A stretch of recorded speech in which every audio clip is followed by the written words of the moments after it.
As soon as they got off the ship, they were immediately welcomed by the slimy-looking earthworm with so many sharp teeth. Hito punches it continuously until it gets dismembered. Although the monster enemies are attacking in numbers, it seems like Hito is quite enjoying the thrill himself. As one work approaches and gets killed, another one approaches once more. And Hito is fighting them with all smiles, since for him, might is definitely power. On the other hand, Mimi is stressed and worried of Hito's well-being at the moment. Since she couldn't take it anymore, she decided to call him. Hito then assures her that he is okay and that she shouldn't worry so much. After all, for him, the monster enemies are no match against his power armor. However, Hito is quite curious into knowing what these things really are. Elma, who is quite disgusted, also has the same reaction. Since the monsters look just like the things in the artificial meat factory, Mimi then hypothesizes that they might have some sort of relation. However, Elma herself doesn't know much about it, since all the employees have told her before that the monster couldn't live outside the factory. As Hito takes a closer look at the monsters, he realizes that Elma might be right since the small ones look almost exactly like the ones in the factory, but the big ones have arms or legs. So the three ask what's the meaning of this. On the other hand, Elma then noticed that Hito is just grappling with the monsters instead of using his powerful launcher. Hito then reasons that he just wants to try new things while he still has the chance. He almost never uses the power armor after all. There are many types of power armor, but in the game he mostly uses it for hand-to-hand fighting in close spaces. After all, what he truly needs in a situation like this is mobility or agility, but instead gets a little faster than a person. What is important is the armor and of course the power. Hito's armor is a TMPS-13 Rikushi Mk3 model, and as for its fixed armament, it has a super high voltage emission equipment in both hands called Harem. Other than that, it also has a shock amplification equipment. In the leg called Shiko, high-powered laser guns on both shoulders are called Shikiri, and for the best part, it can tackle with a shield up too, and this attack is called Buchikamashi. With that said, this model is technically a sumo wrestler robot. It's lame, not in a kind of cool way either, just lame. But it is definitely strong. Inside Hito's mind, at least this has all the specs he wants when he was playing the game. Everyone used it in power armor PvP events, so people would call them New Year's sumo tournaments and get all excited. But that also meant this model was always basically a joke. However, in the world that Hito is in right now, it seems like it really comes in quite handy. Since Hito has now finally defeated all the slimy monsters coming his way, Mimi then reports to him that they have received a call for help from the mercenary guild. It seems monsters are gathering in the hospital, and apparently there are wounded people still inside. Hito then asks which hospital the guild is referring to. Mimi then states that it is the Inagawa hospital where they were examined the other day. Aside from that, it seems like a unit from the Empire's army will be there soon as well. With that said, Hito will now make his way to the hospital. As he arrives, he is in great shock as he witnesses monsters eating up human flesh. Although it is already quite unlikely, Hito still asks Elma if there are still any survivors nearby. Mimi, who can't even look at the screen, stated that there are no survivors on the path that Hito is currently on. So Hito went on to search the other rooms. As he kills as many monsters on his way, he states that he is quite disappointed. It would be one thing if he didn't have this power armor, but there's no threat to him like this. The army's power armor unit will clean this up in a second. Still, the silver lining is that he gets to have fun and make money before they arrive. As Mimi guides him stating that he should turn right at the intersection, he is surprised to see a horde of monsters eating up the whole hospital. Hito starts to question why the monsters are gathering in the hospital. He even found the time to joke about the situation, stating that maybe the monsters won't have a checkup. Still, he starts to question if this is a common occurrence, since he has never heard of anything like this. If this was common, all the artificial meat factories would be out of business. Then a few seconds passed and it seems like Inagawa Technology's General Hospital Security Unit has finally arrived. They then ask him if he is from the guild. Hito then states that they are.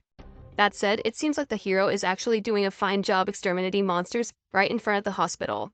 Meanwhile, Elma is quite nervous as the partition separating them from the outside was about to break, all because of this monster fighting. It seems like those monsters have corrosive bodily fluids, and it's just natural that the Empire is not prepared to combat it. That said, Hiro states that he will take care of the ones outside. However, Mimi picked up something strange heading Hito's way. Hito is a bit confused and asks what does she mean. Mimi then continued saying that it is coming from behind the building. As Hito turns his head, using great disbelief as he sees a monster who is covered with human eyes. For the first time, Hito looks a bit nervous. As the creature rushes towards him, Hito immediately picks up his weapon. However, it seems like the monster is faster than he thought. With that said, Hito is having quite a hard time fighting with this one. However, instead of stressing much about it, he brushes the negative thoughts away and just laughs as he remembers that technology works wonders. No matter how strong the monster is, he's nothing against the shield that can stop space debris. With his weapon, he literally explodes the monster's head. However, to their shock, it seems like the creature has some regenerative ability. With that said, it seems like Hito is up against a very tough opponent this time around. Despite that, Hito keeps his cool and just attacks the monster continuously. However, no matter how hard he tries, the monster ends up getting regenerated again and again. Hito then asks, so what is it for him now? Hito doesn't think his armor can do anything other than physical attacks, and the shield can nullify them. Its defensive power isn't much different from the rest, and its attacks should be fatal. However, the problem is this endless regeneration. It's not just the limbs either. It even regenerates its own head right away. If this keeps on going, the battery of his armor will run out before it goes down. Although Hito didn't want to use the secret weapon he has, he doesn't have any choice but to do it if he wants to win the fight. As the monster rushes towards him, Hito prepares everything he needs. He thinks that if he locks all the monster's joints using his armor, the monster will no longer be able to move an inch. He then throws a plasma grenade into the creature's mouth, and just like that, kaboom! The creature now has been burned to toast. Finally, after fighting it for a few minutes, the troublesome fellow has finally been taken down. Inside Hito's head, there's no way the monster could regenerate after eating ultra-high temperature plasma. He then checks on his robot. Although it took a lot of damage, it seems like it's not that fatal at all. And it looks like it will have no problem moving as long as it cools down. Then Mimi, who is looking so worried, calls asking Hito if he is alright. Hito then states that he is fine, and they shouldn't worry that much. Mimi then states that she was so worried since all of a sudden, she couldn't monitor the condition of the power armor. Hito assures her that he got the place under control, including the one that was giving him trouble. And the power armor can still move, so no problems with that as well. However, there is one thing that Hito is not sure what to do, and that is what about the remains of the monsters? Should he just leave them? Mimi then informs him that the hospital has contacted her, and it seems like they want the remains of samples to make exterminator nanomachines. For formality, Dr. Shoko then went on a one-on-one call with Hito. With a wide smile on her face, she says hi to Hito, whom she hasn't seen in a while. Since Hito technically saved their lives, Dr. Shoko says thanks to Hito. At this moment, all that Hito can say is that Dr. Shoko has a really bad sense of danger, as there is no hint of stress seen on her face, even after a group of monsters literally attacked the whole base. Meanwhile, Dr. Shoko is still quite amazed at how amazing Hito is for doing all of this on his own. Hito then stated that it was him and his power armor, but more importantly, he informs the doctor that there will be medium and small monsters, so he asked if one of each is enough. Dr. Shoko stated that it will all be enough. He also informed her that one of them was weird, the one with the eyes. As Dr. Shoko takes a closer look, she's a bit shocked when she saw that it's pretty scorched, but it seems like it is fine too. She also asked him how did it feel like fighting them.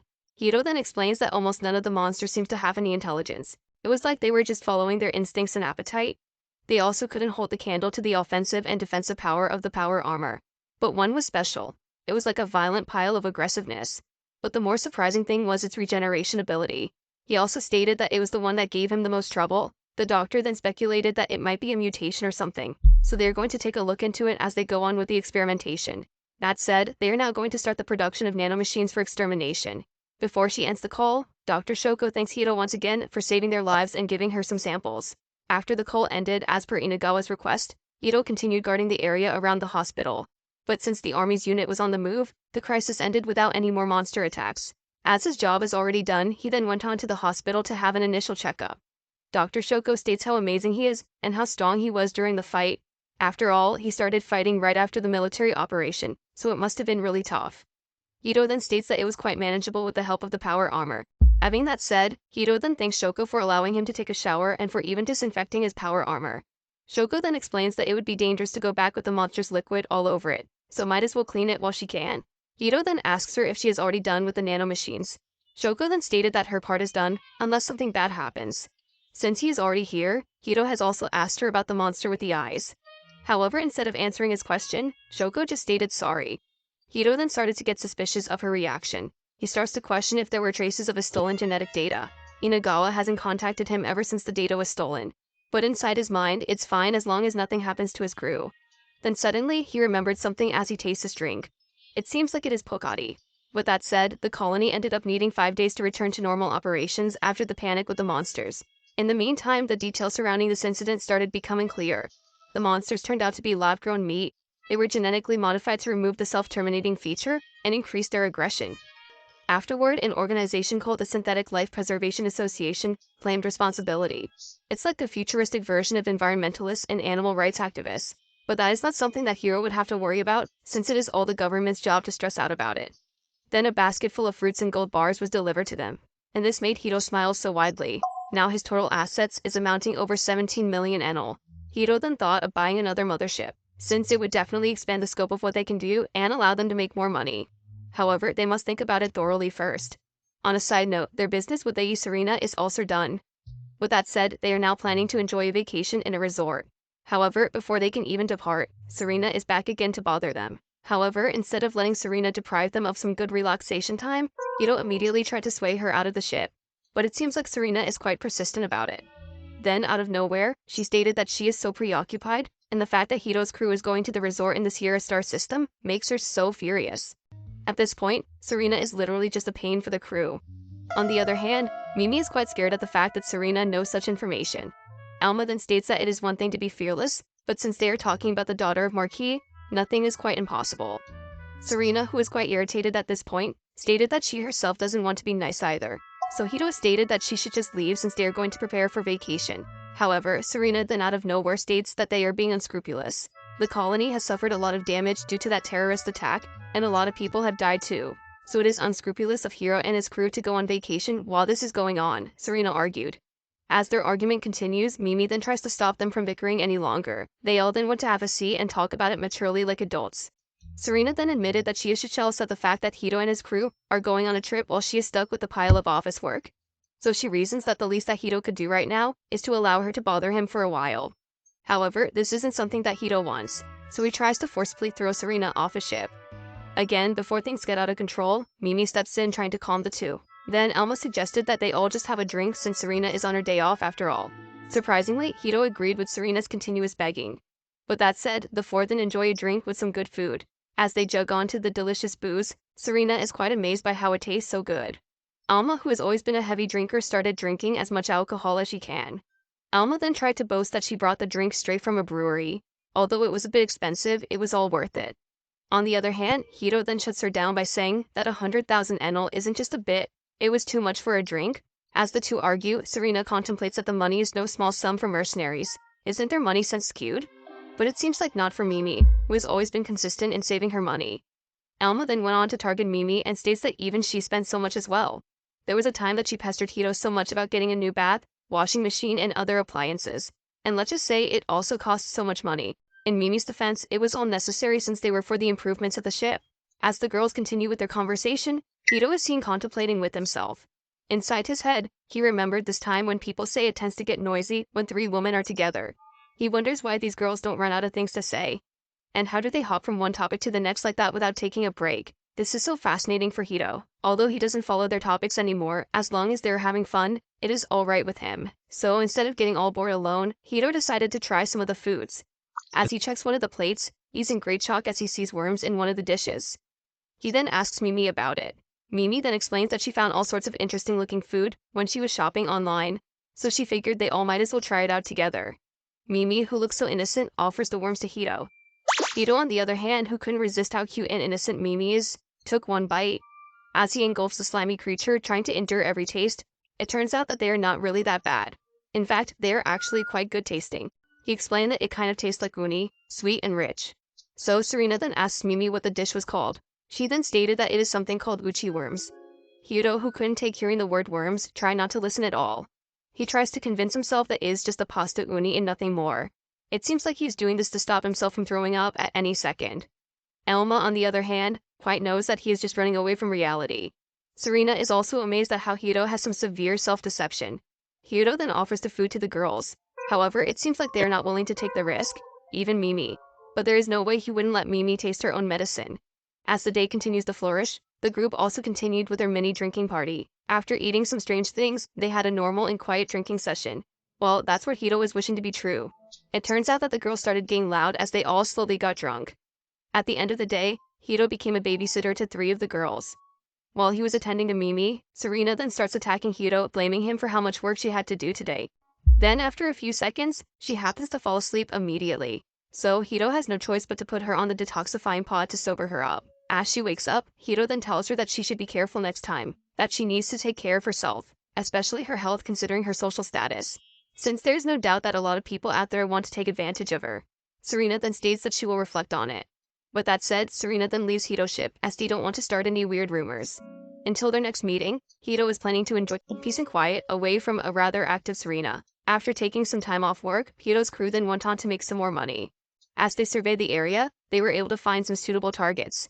However, as Elma looks at it, it seems like the pirate ship they were able to raid didn't have that much in the way of cargo. The ship only had some food, booze, and a few rare metals. Aside from that, Hito also couldn't see any equipment worth tearing and taking with him. However, something caught his attention. It seems like he has found something bad. It turns out it was a cold sleep pod.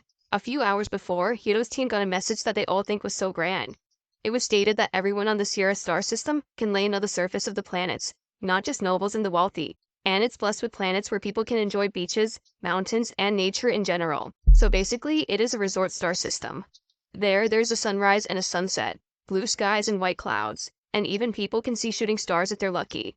Hearing much about this really made Mimi excited the most. Alma then explained that it is quite natural for Mimi to act this way, since it is the sort of thing one doesn't get to see too often, especially if they are born and raised in the colony. That said, the Sierra star system has a few inhabitable planets, but it's not like it doesn't have any colonies. It has bases to facilitate importation and exportation of goods. They also have accommodation facilities for people waiting their turn to go down to the planets, and more for all sorts of purposes. So there's constantly people and goods coming and going around the planet too. So obviously there are space pirates too. A lot of rich people and expensive goods tend to find their way there. So it's only natural that they come to the star system too. Of course, their targets expect this and are usually heavily guarded. But this also means the scale of the space pirates is bigger too. As for the mercenaries, rather than working solo, many of them joined forces to form moderate-sized fleets. So this made Hito think, what should his Krishna do? But for now, the crew is on their way to the Sierra Prime colony. 10 minutes left on their journey, a warning starts to alarm all over the ship. It turns out it was the interdictor, a device to drag spaceships out of FTL travel. It is mostly used by the army for spot and inspections. But this time, it seems like it is done by the pirates. So Hito has no choice but to engage in combat with 13 ships. After just a few minutes, Hito and his crew are quite surprised that they were able to bring down the pirate ships in such a short period of time. So Mimi starts asking about the person in cold sleep, asking if that person is okay. Elma then states it should if the pod is functioning correctly. However, it seems like Hito has no plans on helping that person at all. He even stated that they should just pretend they didn't see it. But Elma then stated that they can't possibly do that. So Hito ordered them to retrieve the pod and head straight back to the colony. As they finally got to the port authority of Sierra Prime, Hito calls the captain in charge.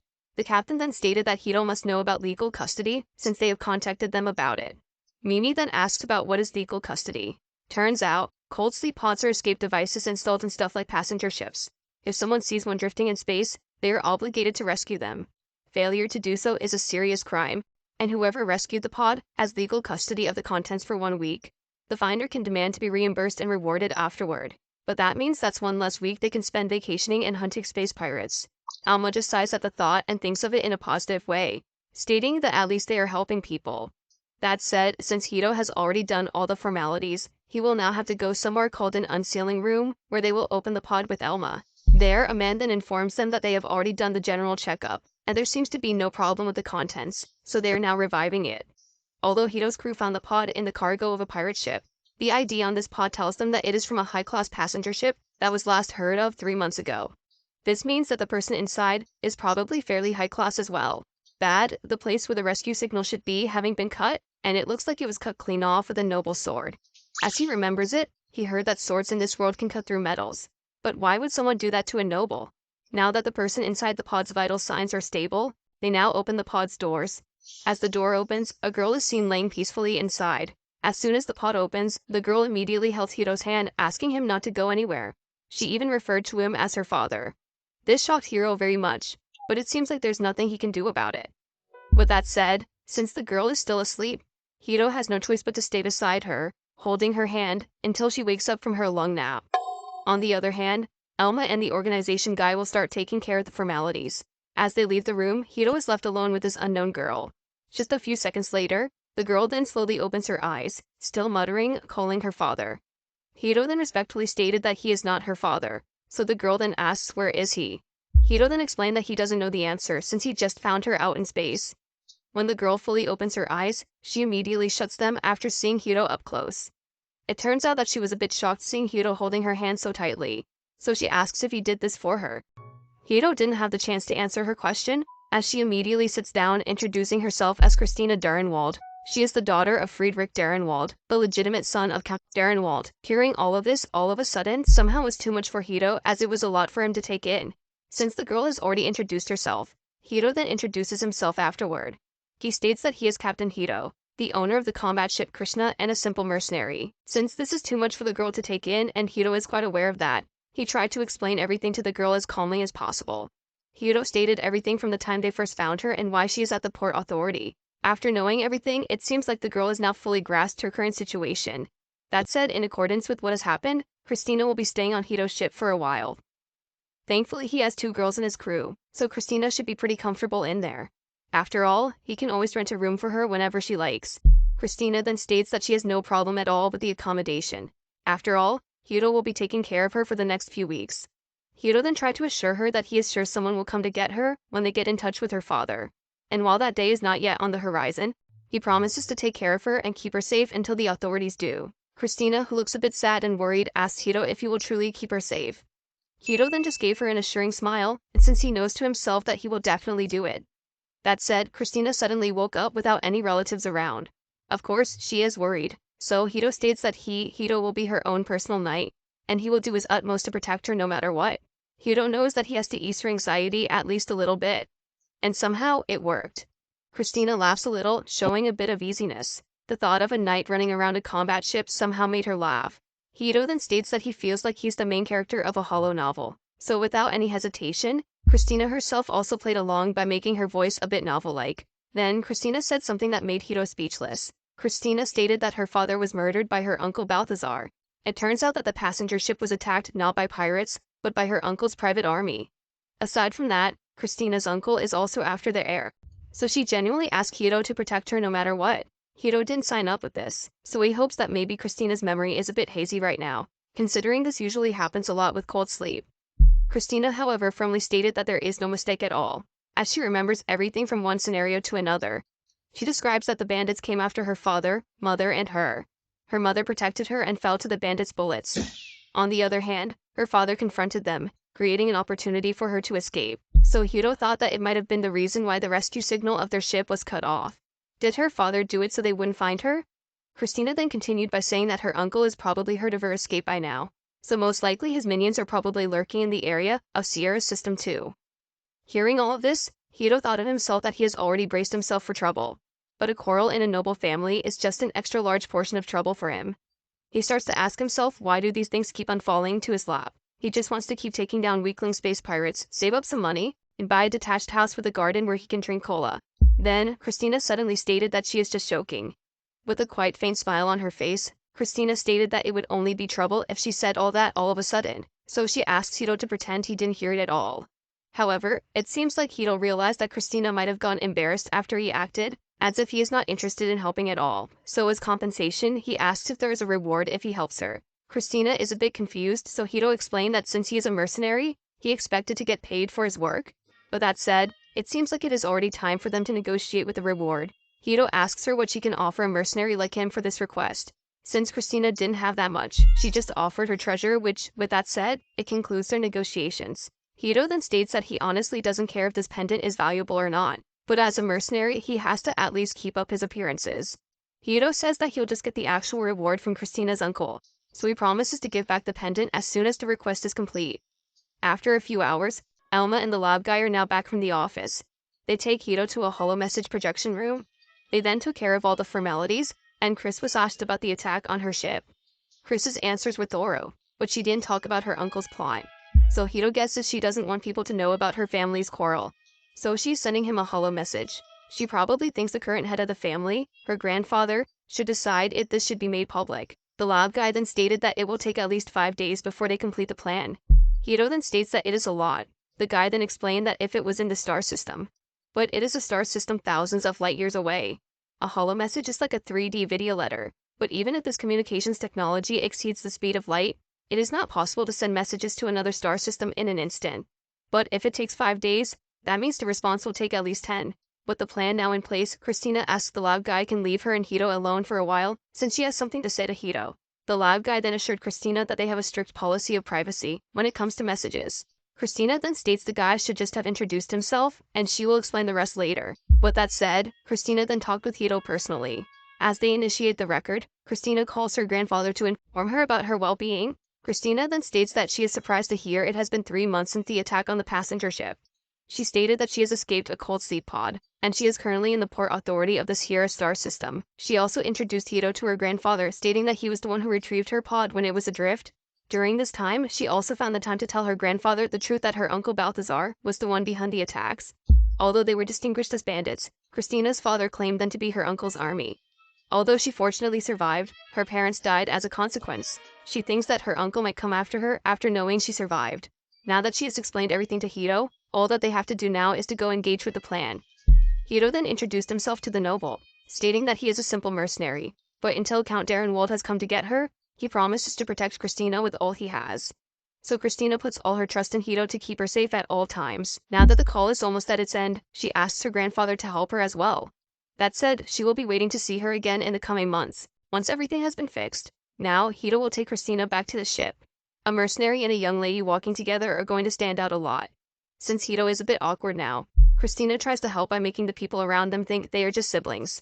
Since Christina will be staying with them for quite some time, Hito is planning to buy her some clothes and things to have. However, since he got Elma and Mimi, he decided he might as well just give the task of finding clothes for Christina to the girls.